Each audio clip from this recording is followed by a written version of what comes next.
Hi guys, and welcome to another Random Platypus miniature review, and again it's Mcfonz here. This time I'm going to be looking at a pledge. I got quite a long time ago now, and I don't think I've reviewed them yet. I could be wrong, but I don't think I have. This is a pledge from the Lead Adventure Forum, the miniature range, for their sci-fi setting, which is Astropolis, or Astropolis, or whatever you want to call it. I obviously get a freebie, and I bought 3 packs. I bought First Officer, which is this guy. Again, as I do with I try to with all the reviews when I remember them, is I will be photographing these in a sort of like a lineup. A bit like your sort of usual suspects lineup. So I had to get the First Officer because he looked quite cool as a sort of captain or some sort of official. I then bought the Space Merchants set because I really liked the detail on them. Gives you something a little bit different for a space dock as well, which is quite nice. There's actually a male and female merchant. The male merchant looks like he's a book he's got in his hand, something like that. He looks like he's got a book or something in his hand.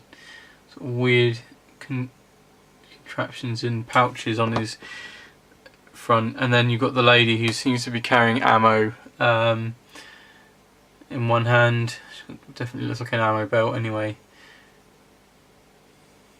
Yep, quite characterful bunch. And then the other set I bought was technical support.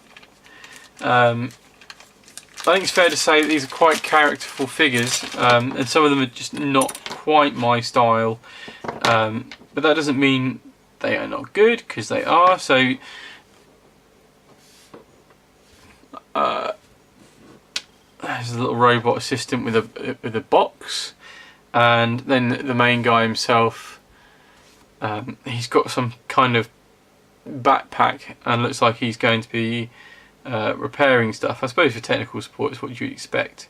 It looks like the two lower robotic arm pieces here are actually what he'd grip hold of and use controls to control the top parts. So he's well and truly somebody that's going to be repairing things. And then because I backed it, I got this free robot figure. I think in the Kickstarter, there was a pledge where you could buy him. He's meant to be sitting on a box, but you could sit him on anything, to be honest. He looks super cool. I might even try to, because the legs look very, very sort of reposable. I might even give that a go as well, possibly. A bit of green stuff, some plastic card.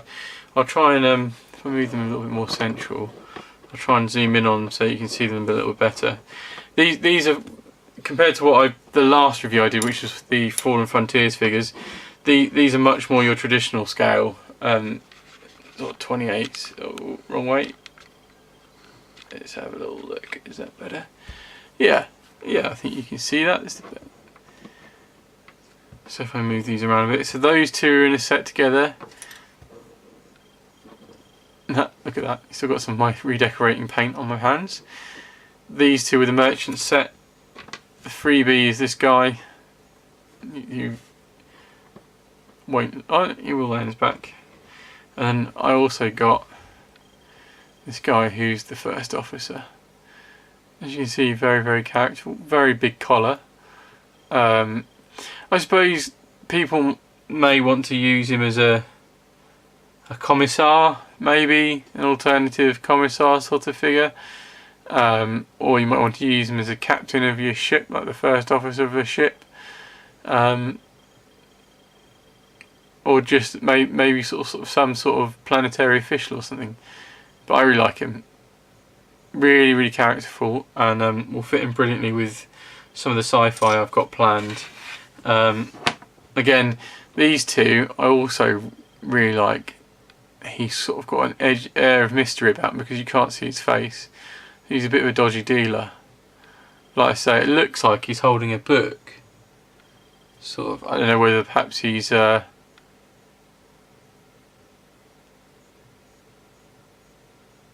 a little list of who he's selling to or something, I don't know. But again, really nice figure. Not overflowing with gubbins, which I think again is nice. It's nice to have some spaces which, well, let's face it, people don't walk around with loads of pouches and everything all over them. His seem to be related to what he's selling, so I quite like those. But plenty of space on them yet. They're just, you know, the robes and stuff to paint. This is the lady. She's almost like sticking her bottom lip out. I don't know if that's very clear on. I'll move these out of the way. Might focus. There you go. You see that?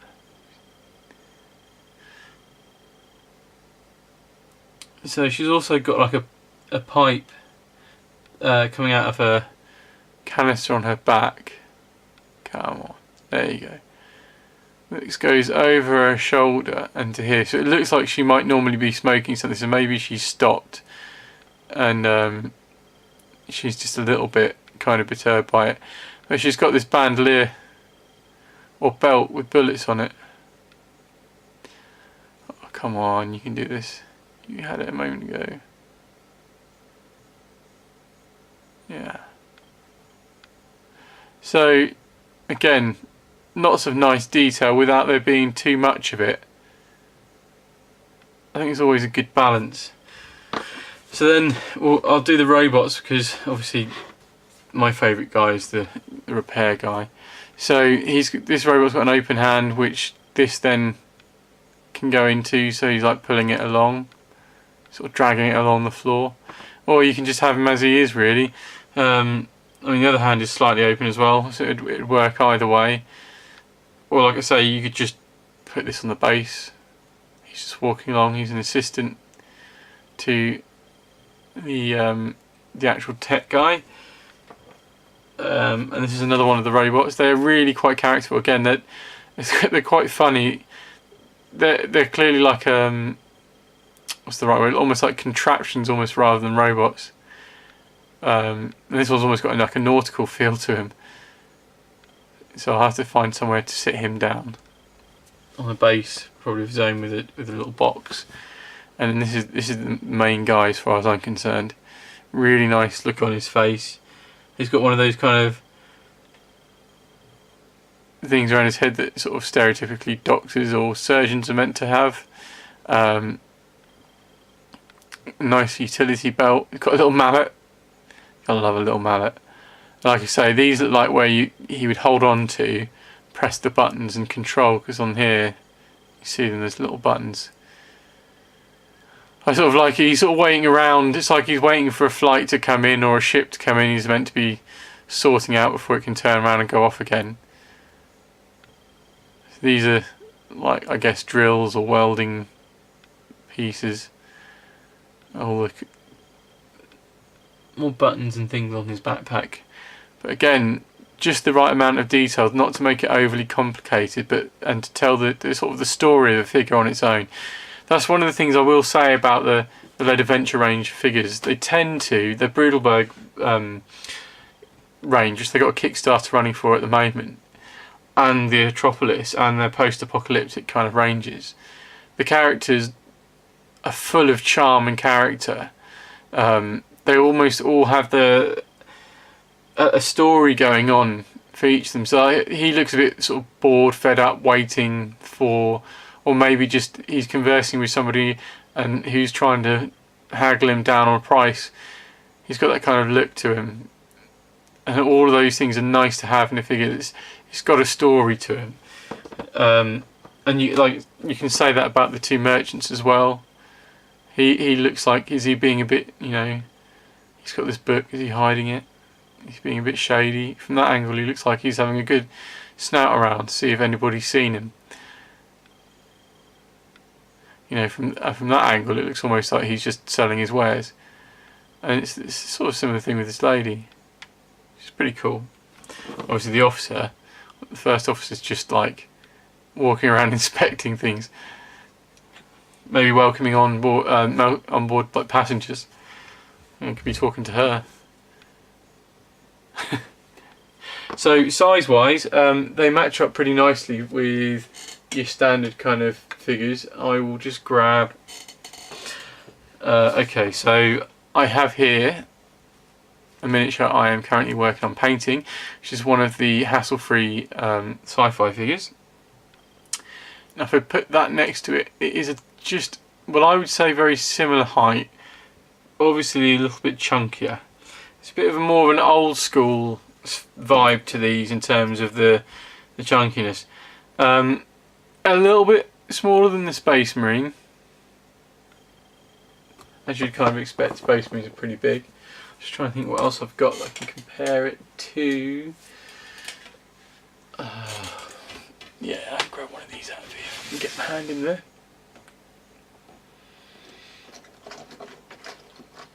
Yeah. I need to look though whilst I'm doing it, just bear with me.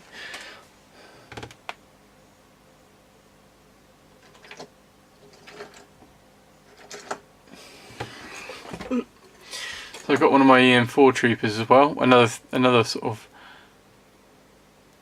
load of the figures that I've been working on recently. And he is about, I would say, about the same sort of height if the guy was standing up straight.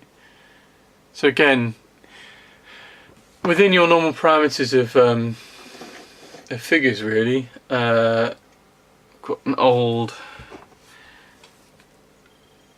Void Mini, which is going to be probably smaller, similar size.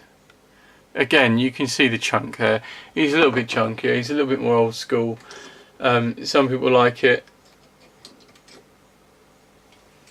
I definitely like it in these characters.